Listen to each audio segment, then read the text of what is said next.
Eu nunca imaginei que ia contar essa história. Não por vergonha, não só por isso, mas porque tem coisas que a gente enterra fundo, como se fosse possível apagar o cheiro de mofo que sobe das lembranças quando chove. Mas hoje, depois de tudo, acho que preciso botar pra fora. Talvez alguém entenda. Ou talvez não. Não sei. Era 2017, eu tinha 32 anos e trabalhava na padaria do seu João, aqui mesmo em Itapetininga. Acordava às 3 da manhã, amassava pão até as costas do Eren, voltava para casa às 10, tomava um café requintado e dormia até o almoço. Minha vida era essa, farinha nos dedos, cheiro de fermento na roupa, e a igreja. A congada. Não, não é essa não, a congada é outra coisa. Eu falo da Congregação Cristã no Brasil. A gente chama só de CCB. Você deve conhecer aquelas igrejas sem cruz, sem imagem, sem pastor falando alto no microfone. Só os irmãos, os hinos, a mesa do Senhor. Eu era diácono. Não era cargo de importância não, mas tinha responsabilidade. Ajudava a organizar as ceias, visitava os doentes, às vezes lia um trecho da Bíblia nas reuniões. Minha esposa, a Marli, era quem tocava o órgão. Ela aprendeu sozinha, só de ouvir os outros. Tinha dedo leve, sabia? Nunca errava uma nota. A gente se conheceu na igreja, casou com 20 e poucos anos, e desde então era assim, trabalho, casa, igreja. Não tinha festas, não tinha bebida, não tinha nada que desagradasse a Deus.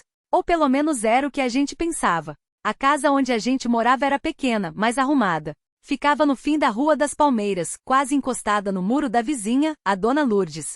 Ela era viúva, morava sozinha com a filha mais nova, a Patrícia. A Patrícia tinha 25 anos, trabalhava num salão de beleza no centro. Cabelo sempre liso, unhas feitas, um sorrisinho que parecia não ter pressa de sumir. Eu via ela quase todo dia quando saía para trabalhar ou quando voltava. Um bom dia, um até logo, coisa rápida. Nada demais. Até que um dia, não sei como, a gente começou a conversar mais. Foi por causa do cachorro dela, um vira-lata magro que vivia pulando o muro para comer as sobras que a Marli deixava pro gato. Aí eu falei, ó, Dona Lourdes, esse bicho tá comendo a comida do nosso gato. Ela riu e disse que ia arrumar um jeito. No dia seguinte a Patrícia tava lá no portão com o cachorro na coleira. Desculpa, irmão, ela falou. Ele é teimoso igual a minha mãe. Eu ri. Ela riu. E aí, sem querer, a gente foi criando o hábito de trocar duas palavras quando se encontrava. Não demorou muito para eu começar a reparar nas coisas.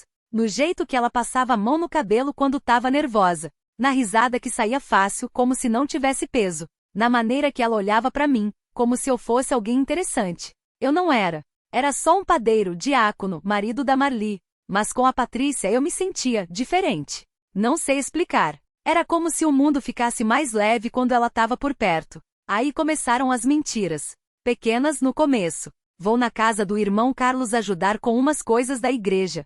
Na verdade, eu estava na casa da Dona Lourdes, tomando café com a Patrícia. A reunião acabou tarde. Na verdade, a gente estava sentados no quintal dela, ouvindo música baixa no rádio, porque ela gostava de sertanejo e eu, sem querer, comecei a gostar também. Não tinha beijo, não tinha toque. Só conversa. Só risada. Só aquele negócio no peito que doía e aliviava ao mesmo tempo. Até que um dia, choveu forte. Eu tava saindo da padaria, já era quase meia-noite, e a rua tava toda alagada. Quando passei em frente à casa dela, vi a luz acesa. A Patrícia tava na janela, olhando a água cair. Ela me viu e acenou. Não pensei duas vezes. Entrei. Dessa vez não teve jeito. A gente se beijou. Foi rápido, foi doído, foi como se a gente tivesse segredado algo pro universo e o universo tivesse respondido. Agora não tem mais volta. Eu saí de lá tremendo, com o gosto dela na boca e o peso do mundo nas costas. Cheguei em casa, a Marli estava dormindo. Deitei do lado dela, fechei os olhos e orei. Pedi perdão. Pedi força. Mas no dia seguinte, eu estava de volta na casa da Patrícia. Isso durou 3 meses. 3 meses de mentiras que se acumulavam como moedas no bolso, pesando a cada passo. Eu chegava em casa com cheiro de chuva e desculpas prontas, reunião até tarde, carro que quebrou, cliente que não deixava sair. A Marli nunca questionava muito, só assentia com aquele sorriso cansado, como se já soubesse que alguma coisa estava errada, mas preferisse não encostar no ferida. Às vezes, quando eu deitava ao lado dela, sentia o corpo dela rígido, como se estivesse segurando o fôlego até eu dormir. Com a Patrícia era diferente. Era como se a gente tivesse criado um mundo só nosso, feio e bonito ao mesmo tempo. A casa dela cheirava a café queimado e cigarro, as paredes tinham manchas de umidade, e a gente fazia amor no sofá velho, com as molas rangendo a cada movimento. Ela chorava depois, não de tristeza, mas de alívio, como se aquele momento fosse a única coisa real na vida dela. Eu não chorava.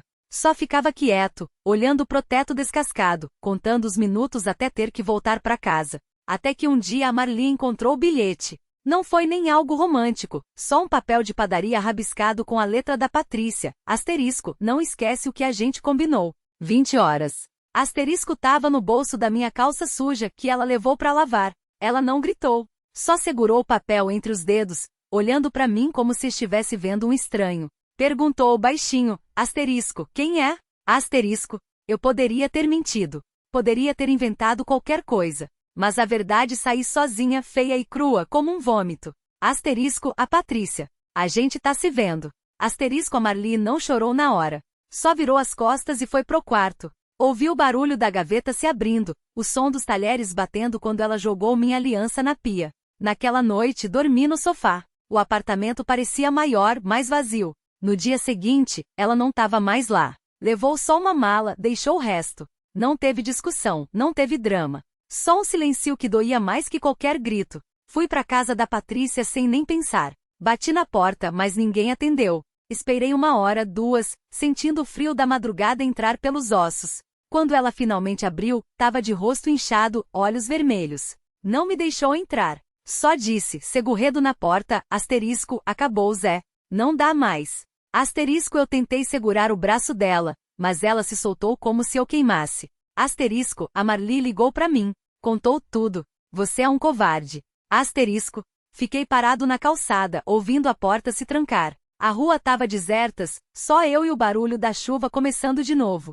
Não tinha para onde ir. Não tinha mais ninguém. Voltei pro apartamento. A Marli não tava, mas as coisas dela ainda estavam lá, o perfume na comoda, a escova de dentes no banheiro, a xícara favorita na pia. Sentei no chão da cozinha e comecei a chorar. Não por causa da Patrícia, não por causa da Marli. Chorava porque, pela primeira vez em meses, estava sozinho de verdade. E não tinha mais ninguém para mentir. O chão da cozinha estava frio, mas eu não me mexia. As lágrimas escorriam sem pressa, como se o corpo finalmente tivesse permissão para desmoronar. Levantei a mão para enxugar o rosto e senti o cheiro de café nas pontas dos dedos, o café que a Marli tinha feito naquela manhã, antes de sair para trabalhar. Ou antes de descobrir. Não sabia qual dos dois. Fui até a pia, lavei o rosto com água gelada. No espelho meu reflexo parecia o de um estranho. Olhos inchados, barba por fazer, a camisa amassada do dia anterior. Abri a geladeira por hábito, mas não tinha fome. Só uma garrafa de cerveja meio cheia e um prato de comida que a Patrícia tinha deixado, macarrão com molho de tomate, o jeito que eu gostava. Joguei tudo no lixo. Sentei no sofá e liguei a TV só para ter algum barulho. Notícias de sempre. Política, violência, tempo ruim. Desliguei. O silêncio voltou mais pesado dessa vez. Peguei o celular, mas não tinha mensagens. Nem da Patrícia, nem da Marli, nem de ninguém.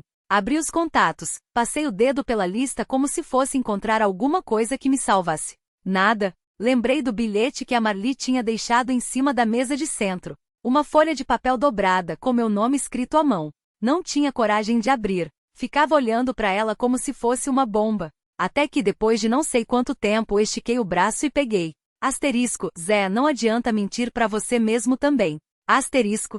Só isso.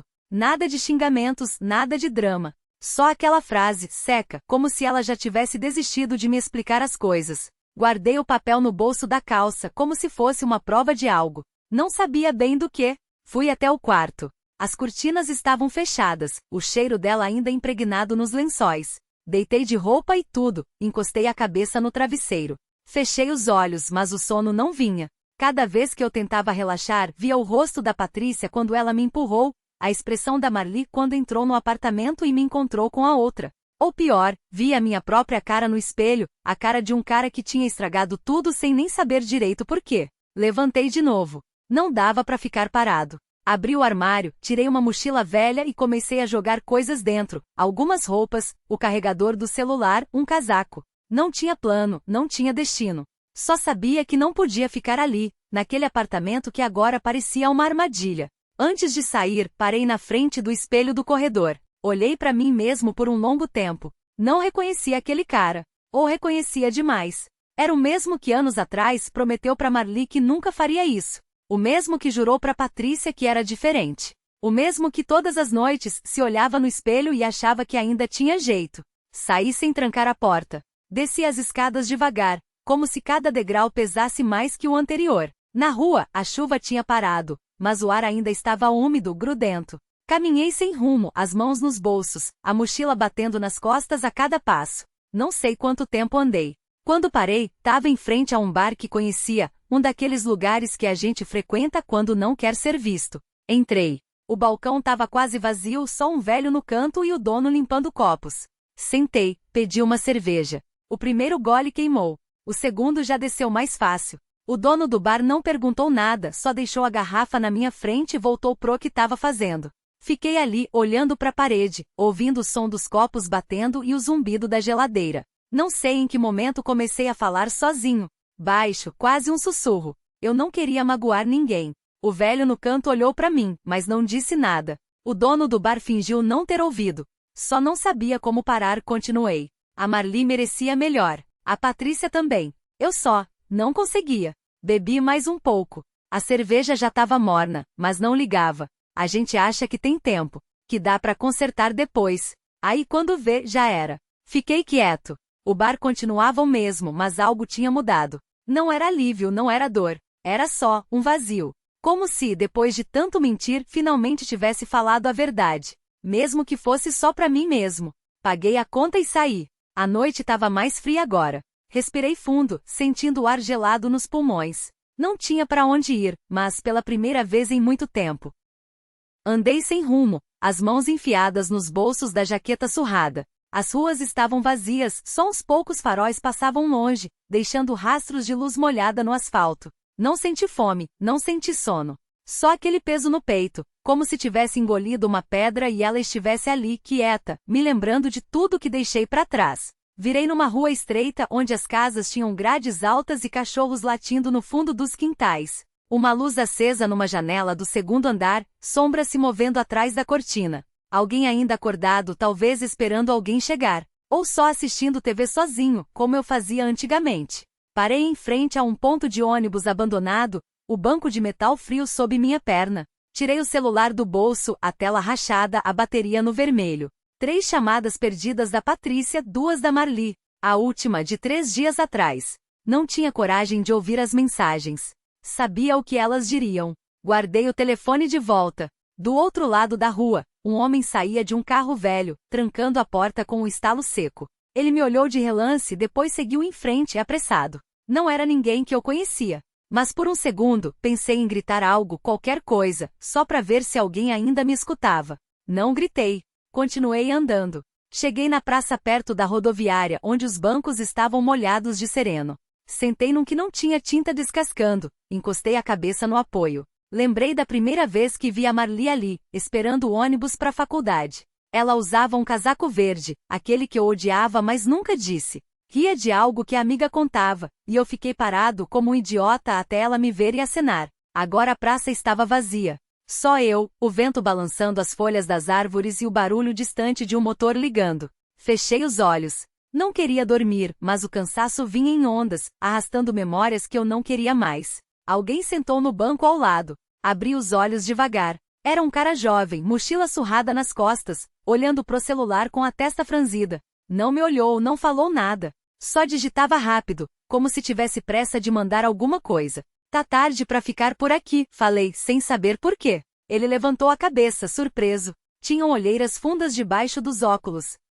Tô esperando a carona do meu irmão. Ele sempre se atrasa. Ficamos em silêncio. O vento trouxe cheiro de terra molhada, como se fosse chover de novo. Você tá bem? Ele perguntou, depois de um tempo. Olhei para minhas mãos. Unhas sujas, cutícula sangrando onde tinha roído sem querer. Não. Ele não insistiu. Só assentiu, como se entendesse. Talvez entendesse mesmo.